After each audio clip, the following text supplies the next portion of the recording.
नमस्कार साथियों, आप सभी का स्वागत है जीके शुभम स्टूडियो में। और आप लोग कैसे हैं? आशा करते हैं कि आप लोग स्वस्थ होंगे, मस्त होंगे, जहां भी होंगे अपनी अपनी तैयारी में व्यस्त होंगे।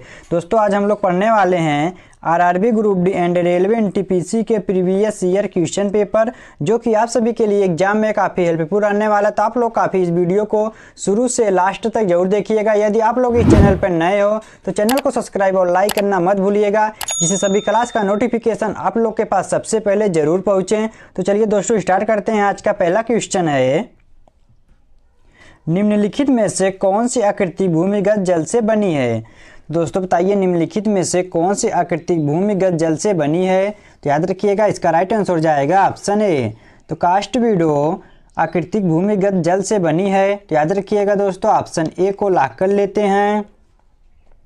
चलिए अगला क्वेश्चन देखते हैं दोस्तों, ऊंट गाड़ी में कितने ऊंट होते हैं? तो दोस्तों बताइए, जो ऊंट गाड़ी होता है उसमें कितने ऊंट होते हैं? 1, 2, 3 या फिर 4? तो याद रखिएगा, इसका राइट आंसर हो जाएगा ऑप्शन ए। तो ऊंट गाड़ी में दोस्तों 1 ऊंट होते हैं। तो याद रखिएगा दोस्तों, ऑप्शन ए को लॉक कर लेते हैं। चलिए अगला क्वेश्चन देखते हैं दोस्तों, काफ़ी इंपॉर्टेंट क्वेश्चन है, निम्नलिखित में से कौन सी खरीफ की फसल है? तो दोस्तों बताइए, निम्नलिखित में से कौन सी खरीफ की फसल है? तो दोस्तों आप लोग इसका जवाब कमेंट बॉक्स में बताइए फटाफट। तो गेहूँ, चना, सरसों या फिर मक्का? तो याद रखिएगा, इसका राइट आंसर हो जाएगा दोस्तों ऑप्शन डी। तो मक्का दोस्तों, मक्का खरीफ फसल की है। तो याद रखिएगा दोस्तों, ऑप्शन डी को लॉक कर लेते हैं। चलिए अगला क्वेश्चन देखते हैं, बाजरे की फसल कब काटी जाती है? दोस्तों बताइए, बाजरे की फसल जो है वह कब काटी जाती है? अक्टूबर और नवंबर में, अप्रैल या मई में, जून या जुलाई में, फरवरी या मार्च में? तो याद रखिएगा, इसका राइट आंसर हो जाएगा ऑप्शन ए। तो बाजरे की फसल जो दोस्तों अक्टूबर और नवंबर के महीने में काटा जाता है। तो याद रखिएगा, ऑप्शन ए को लॉक कर लेते हैं। चलिए अगला क्वेश्चन देखते हैं दोस्तों, दिल्ली से पहले भारत की राजधानी थी? तो दोस्तों दिल्ली से पहले भारत की राजधानी कहाँ थी? तो याद रखिएगा, इसका राइट आंसर हो जाएगा ऑप्शन बी। तो दिल्ली से पहले भारत की राजधानी कोलकाता में थी। तो याद रखिएगा दोस्तों, ऑप्शन बी को लॉक कर लेते हैं। चलिए अगला क्वेश्चन देखते हैं, राष्ट्रपति लोकसभा के सदस्यों को निम्न के प्रतिनिधित्व देने के लिए नामित कर सकता है? तो दोस्तों कौन नामित कर सकता है? आपका ऑप्शन दिया है एंग्लो इंडियन, ईसाई, बौद्ध या फिर पारसी? तो याद रखिएगा, इसका राइट आंसर हो जाएगा ऑप्शन ए। तो राष्ट्रपति लोकसभा के सदस्यों को एंग्लो इंडियन प्रतिनिधित्व देने के लिए नामित कर सकता है। तो याद रखिएगा दोस्तों, ऑप्शन ए को लॉक कर लेते हैं। चलिए अगला क्वेश्चन देखते हैं, कंटूर रेखा दर्शाती है? तो दोस्तों जो कंटूर रेखा है वह किस पर दर्शाती है? तो याद रखिएगा, इसका राइट आंसर हो जाएगा दोस्तों ऑप्शन ए। तो कंटूर रेखा समुद्र तल से समान ऊंचाई एवं आकार वाले स्थानों को दर्शाता है। तो याद रखिएगा दोस्तों, ऑप्शन ए को लॉक कर लेते हैं। चलिए अगला क्वेश्चन देखते हैं दोस्तों, काफ़ी इंपॉर्टेंट क्वेश्चन है। यदि दोस्तों आप लोग को पहले से किसी भी क्वेश्चन के आंसर पता हो तो आप लोग उसका जवाब कमेंट बॉक्स में जरूर दीजिएगा। तो निम्नलिखित में से कौन सा शहर भूमध्य रेखा के निकट है? तो दोस्तों बताइए, निम्नलिखित में से कौन सा शहर भूमध्य रेखा के निकट है? कोलकाता, विशाखापट्टनम, मुंबई या फिर श्रीनगर? तो याद रखिएगा, इसका राइट आंसर हो जाएगा ऑप्शन बी। तो विशाखापट्टनम शहर भूमध्य रेखा के निकट है। तो याद रखिएगा, ऑप्शन बी को लॉक कर लेते हैं। चलिए अगला क्वेश्चन देखते हैं, कावेरी नदी बहती है? तो दोस्तों बताइए, कावेरी नदी कहाँ बहती है? उत्तर भारत में, दक्षिण भारत में, पूर्वी भारत में, फिर इनमें से कोई नहीं? तो याद रखिएगा, इसका राइट आंसर हो जाएगा ऑप्शन बी। तो कावेरी नदी दोस्तों दक्षिण भारत में बहती है। तो याद रखिएगा दोस्तों, ऑप्शन बी को लॉक कर लेते हैं। चलिए अगला क्वेश्चन देखते हैं दोस्तों, काफ़ी इंपॉर्टेंट क्वेश्चन है। यदि दोस्तों आप लोग अभी तक चैनल को सब्सक्राइब और लाइक नहीं किए तो चैनल को सब्सक्राइब और लाइक करना मत भूलिएगा। तो महाभारत के रचयिता कौन है? तो दोस्तों बताइए, महाभारत के रचयिता कौन है? तो याद रखिएगा, इसका राइट आंसर हो जाएगा ऑप्शन ए। तो वेद व्यास महाभारत के रचयिता हैं। तो याद रखिएगा दोस्तों, ऑप्शन ए को लॉक कर लेते हैं। अगला क्वेश्चन देखते हैं, धाना पक्षी अभयारण्य किस राज्य में है?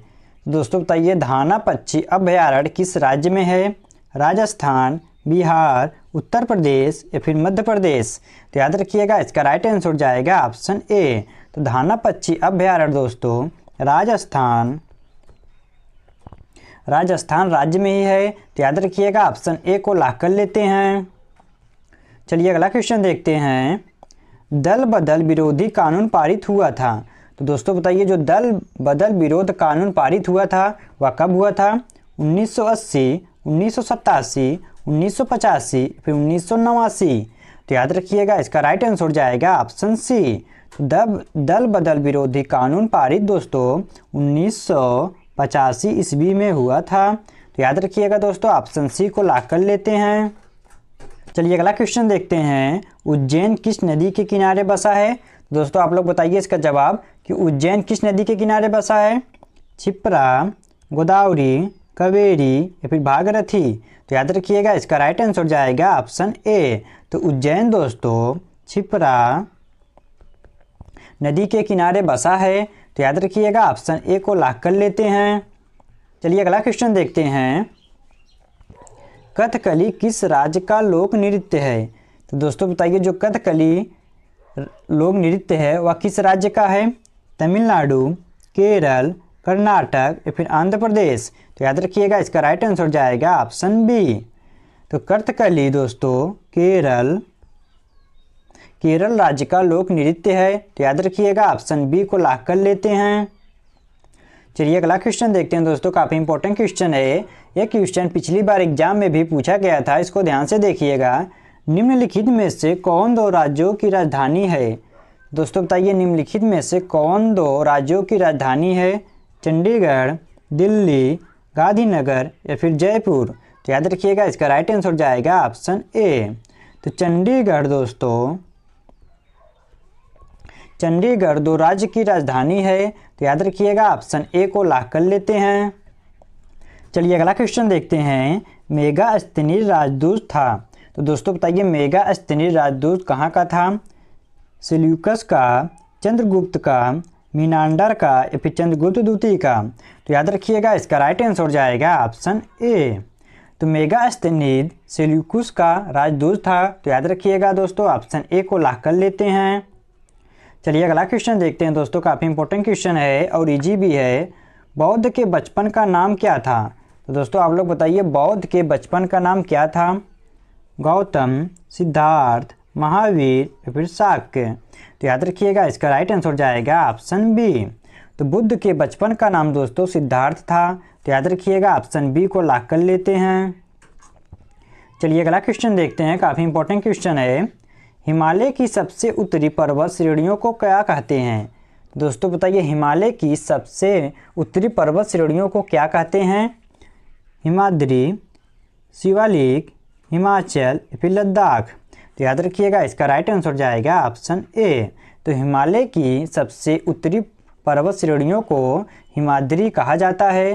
तो याद रखिएगा दोस्तों ऑप्शन ए को लॉक कर लेते हैं। चलिए अगला क्वेश्चन देखते हैं। गंगा यमुना का संगम स्थल है। तो दोस्तों गंगा यमुना का संगम स्थल कहाँ पर है? आगरा, वाराणसी में, इलाहाबाद में, फिर फिरोजाबाद में?